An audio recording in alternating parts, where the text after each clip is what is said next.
Hello everybody, thanks for stopping by the shop. It's another Screwy Tuesday. I know it's been a while. Howie just came over to say hello. Come on, come on, go, okay.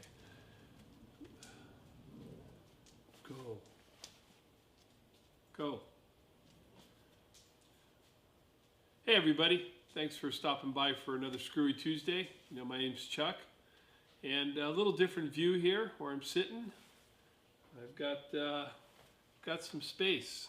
Well, there's some changes going on in the shop here, and we'll go through the changes and new tool acquisitions. There won't be any machining in tonight's video. The last month I haven't done any videos and really haven't done much work. We worked on my son's car, but other than that, been hectic at my day job and family life. But as you can see, I got some space here, and if you notice here under my one grinder, I've got a Baldor stand. I know in the last one of my last videos on a Seagull run, I had showed that I had picked up a new Baldor bench grinder on a Baldor stand, and the other day I purchased a Baldor tool grinder and sold my tool grinder that I had. And here's a photo of it.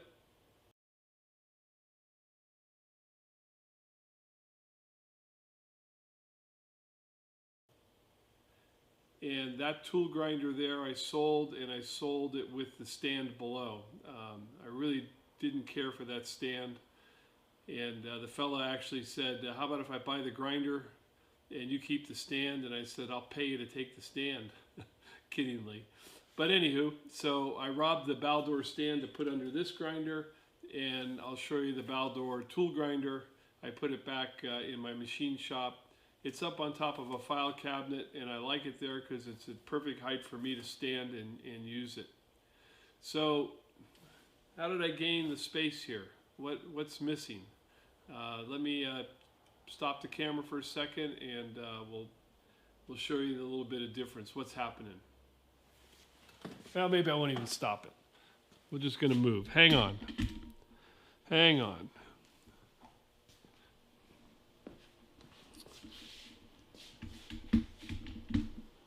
So here is my Powermatic 6-inch belt grinder, and now that I have the knife grinder, there's really no need for me to have the 6-inch belt grinder. So friend of mine, Mike, says he wants to buy it, and so it's going to be out of the shop here. If you remember, I did have another belt grinder that was on the side of it that I had mounted. We'll take another walk here. Hang on. Hang on. So this was a belt grinder that I picked up some time ago. I did a video on it. Love the machine. So this is going to be moved to the machine room, and the Delta grinder that's in there, I had that on Craigslist, and I think it's going to get sold. So I'm going to end up making a stand for this guy and move it into the shop. Let's go for another quick little move here and show you another new tool in the shop. My messy bench, but we're going to go quick here in a sense, and I'm trying to get the back of my camera so I can see if you can see what I'm seeing.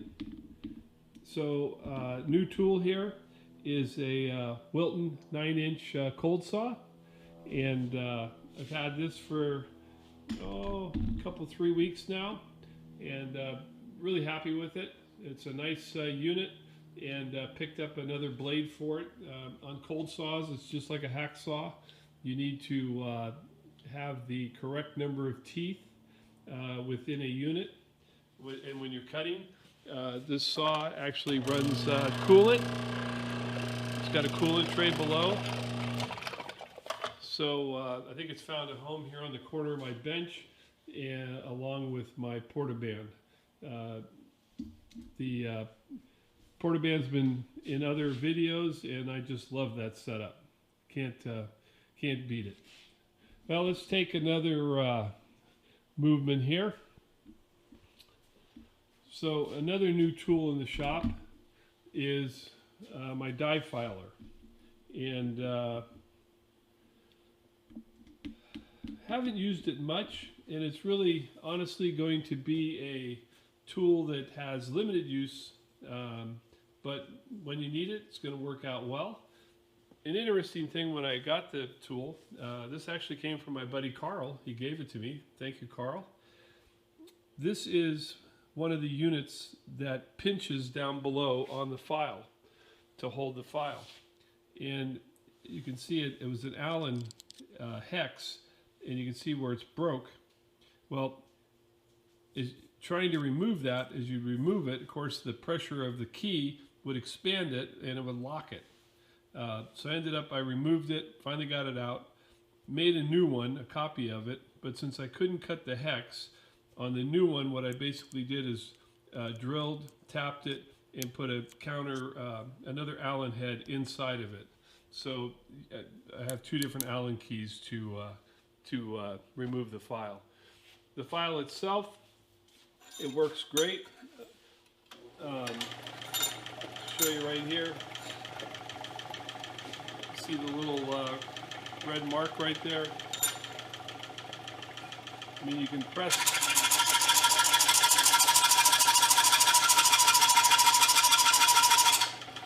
I mean, that's really not what it's for, but I mean, pressed really hard there. You can't stall it. It's a very small motor, but you can see the filing that it did. It's adjustable in height. You can a lot of varieties on what to do with it. It's a Milwaukee dial filer, and I really like the size of the table. I do have one extra file for it that's radius, and we'll make other files for it. So that's a new machine in the shop here, and let's shut down for a second, and we will move on to something else here. Okay, kind of stammered there on, I was trying to think what else used to be over here where the chair is. Well, one, the Powermatic was there, but my Burr King 1x42 grinder. Here's a picture of it, or a little video of it.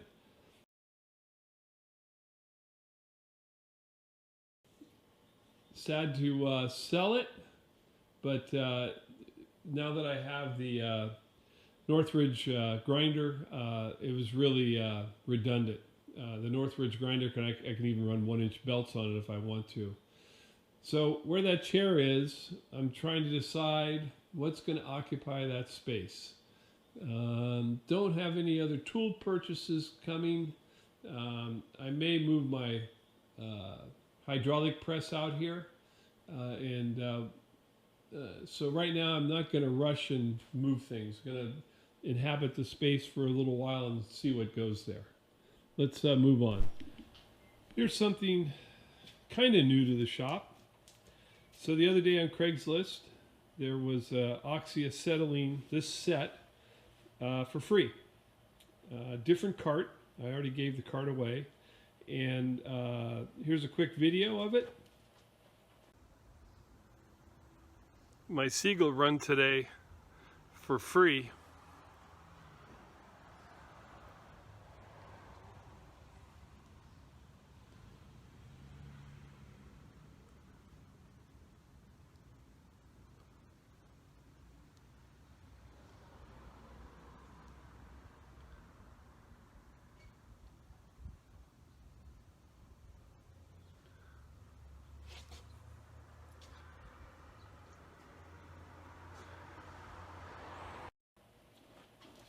So back from that video, I actually had smaller bottles, and I had Victor regulators. I had a different set of regulators, and I had already had the Victor 100 torch set. Well, all the items came with a complete set of the Victor torch set, the 100. So I actually almost have a duplicate now. And I went down and exchanged my bottles as credit and got a couple of larger bottles just for shop use. Really happy with the setup, and boy, can't beat it for free. And probably just going to hang on to my second torch set and regulators just for a spare for right now. Okay, let's move on to the next new item in the shop. The next item here new in the shop is this unit here, which is a Tapmatic Jarl. It's a tool changer, R8. I've had this for some time. You can see Jarl out of Switzerland. Tapmatic was selling this unit. I had picked this up from a friend named Chad. We became friends after I bought some stuff from him, and we tried to help each other. So when I purchased it, it came with two of the units that insert into it, and these units basically pop in and can pop out. Okay. The interesting thing about these is you can remove them while the unit is spinning. You don't have to stop the mill. You can pop them in and out. So the two original units that I got, basically these were the two dimensions of the collets. 2.5 to 4.5, 4.5 to 6.5 in metric, or just over 900 thousandths to 175. You can see the numbers up to 250.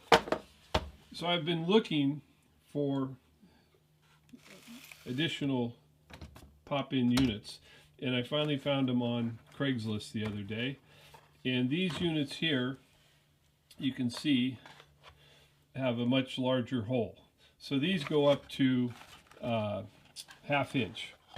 So it's given me quite a variety now, and I picked up extra collets so that I can really set up in any kind of sizing here up to ½ inch.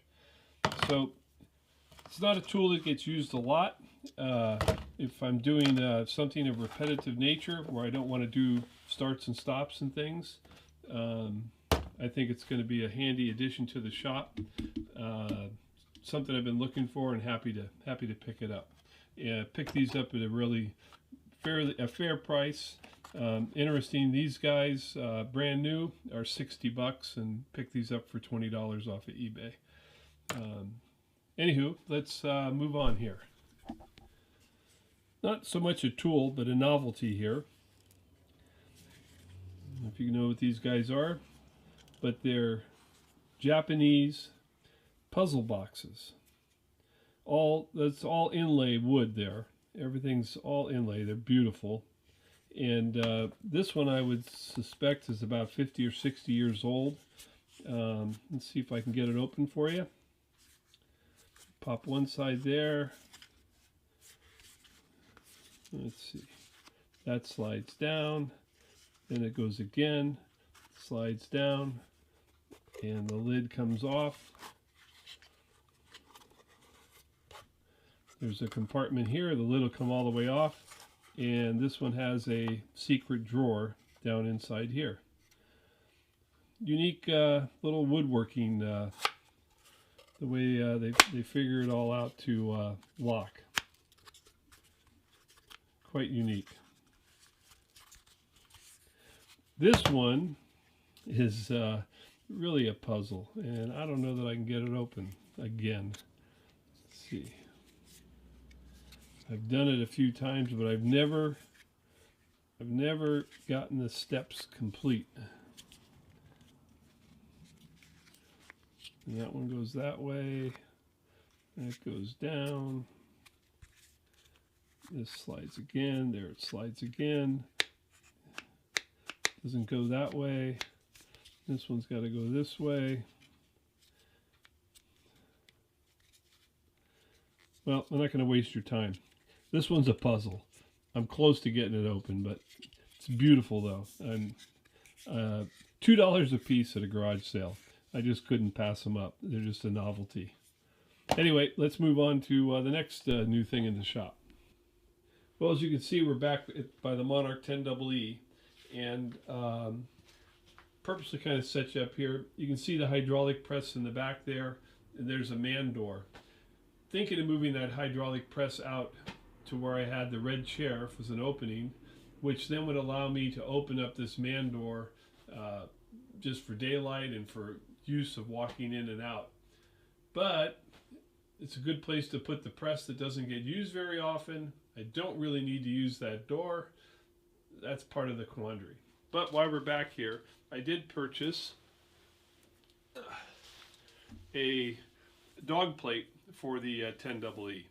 Picked that up the other day, and from the same fella. I have to go get it, but I also picked up a 6-jaw buckchuck, just a true 6-inch. As you can see right now, I do have an 8-inch on the lathe, but I picked up a 6-inch, and I also picked up the original 5C nose cone that comes on the 10EEs. So you'll see those in a future video, but those are some new items that are also coming to the shop. Okay, as I mentioned earlier, the new Baldor tool grinder. I think you can see it there. Diamond wheel. That was my old diamond wheel, and a green wheel on it. It works just perfect for me for height and being able to see. Very nice unit, and real excited to have picked it up. And of course, it just hums. The one I sold, the Central Machinery, it was actually a very good machine. When I went and chased this, I really wanted the Baldor stand, and I paid $450 for the unit with the stand, which was a fair price. Like I said, I was really didn't need it, but I wanted the stand, so it's a good exchange. Of course, it's a much better tool. I get to come in and look at my Baldor. All right, let's see what else we got around here to talk about. Well, since we're here, I thought I'd talk about this little grinder here. It's not new to my shop. I think I got this, I don't know, 30, 40 years ago. It was one of my first tool purchases with my Tombstone Lincoln welder, that gas set that was out there, my first set, and a Walker Turner drill press, one of the first tooling buys that I did. The interesting thing on this guy, it says Deal is the manufacturing company, but it's a division of the Singer Manufacturing Company, Singer Sewing Machine. And I want to tell you, 3450 RPM, what is it? That's a horse on this. Can I see the horse? Quarter horse. But I'll tell you, this thing runs, it runs like a sewing machine. So it's a nice little handy grinder to have here in the shop for doing touch-ups. Love the machine.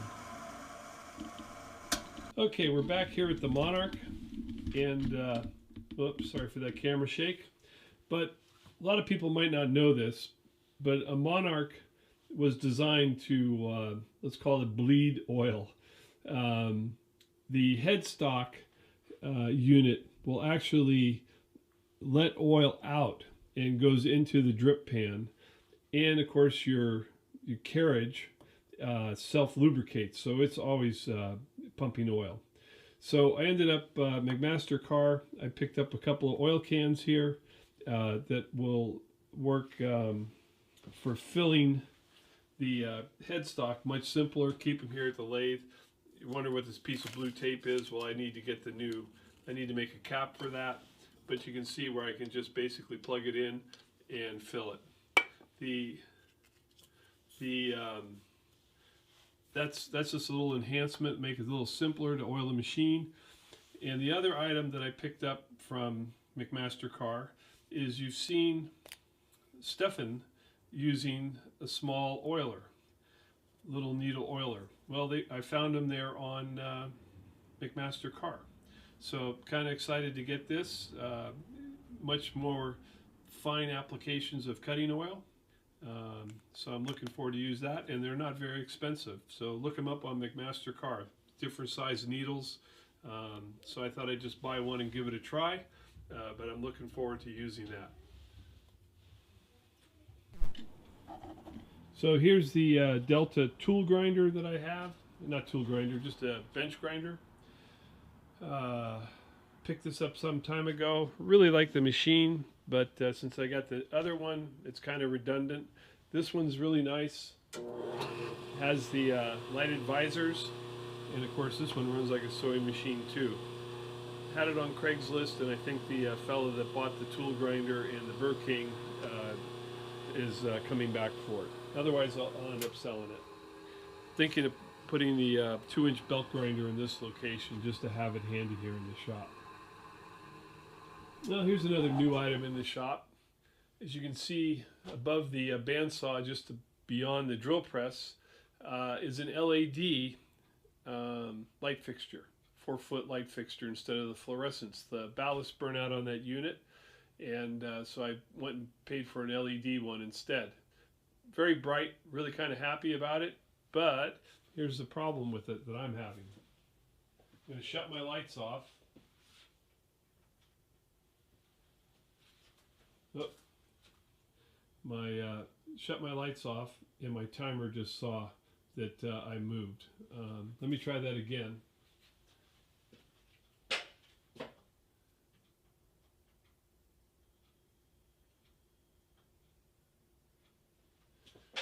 So what you might have saw there is when the power shuts off to it, the LED senses minor voltage and will continue to sit there and flash. I'm told that I can change that. Now, you're saying, why does it, when you mean power off? So I've really enjoyed it here in the shop to have a motion sensor when I walk into the shop.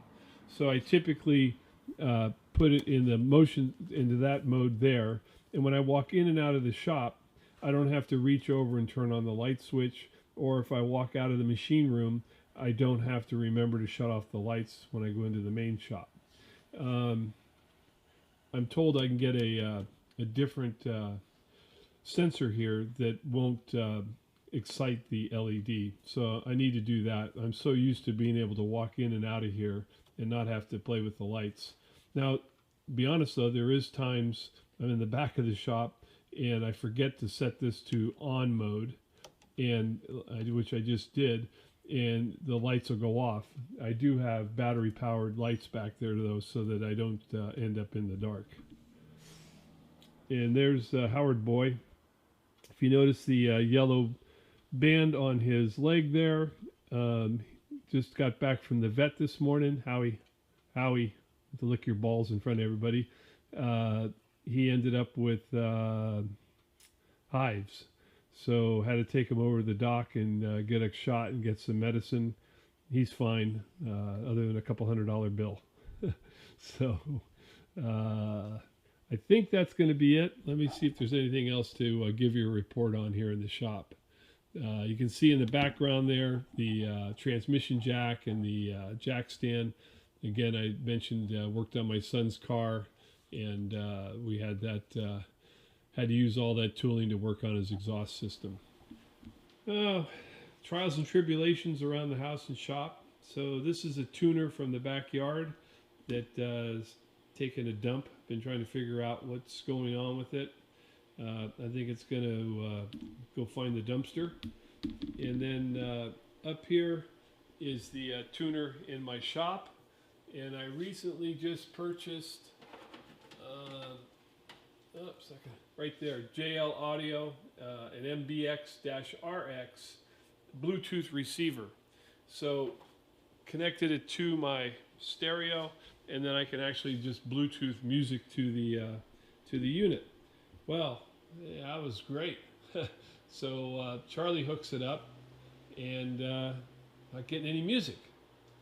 Oh, what the hell? So Charlie unplugs it, and as I go to unplug it, the jack fits so tight I ripped the wire right out of the jack. Good job, Charlie. So I'm still horsing around since I got one good jack. Why isn't it playing? I can see the Bluetooth is reading. What the hell's going on? Well,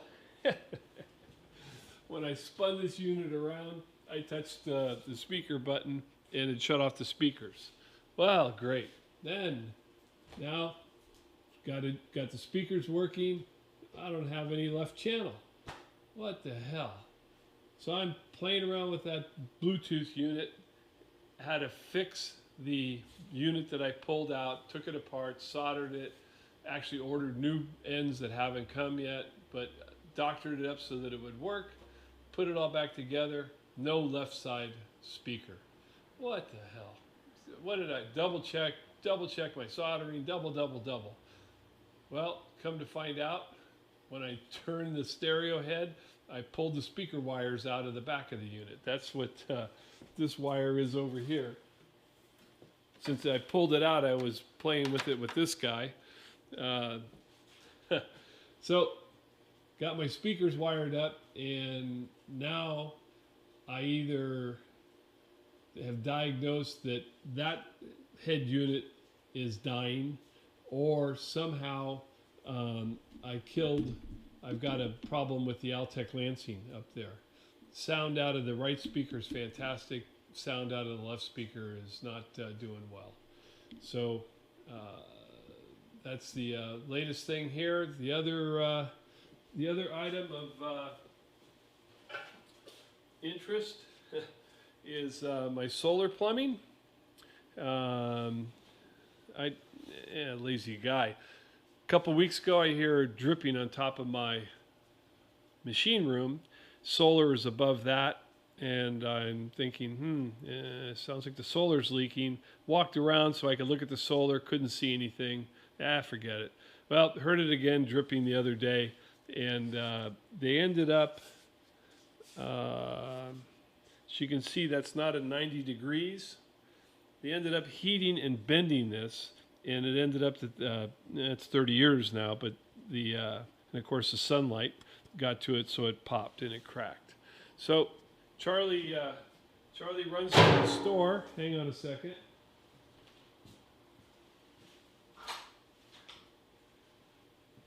Charlie runs to the store to see if he can fix this guy. Yeah, with that odd angle. Yeah, Charlie's a smart guy, you know. So Charlie finds this guy. Hey, look at that. Clamp it right on there. Can make that bend, put this thing back together, right? Hey, what a smart guy. Well, Charlie gets a phone call at 9:30 Monday morning. My wife, in sheer panic, this guy blew off. And of course, my swimming pool now is pumping full throttle on the side of my shop. A neighbor at least came over and said, hey, it's a waterfall. So ended up and went and bought a lot of fittings and glued it all back together, and now it's fixed. So I tried to cheat, and that didn't work.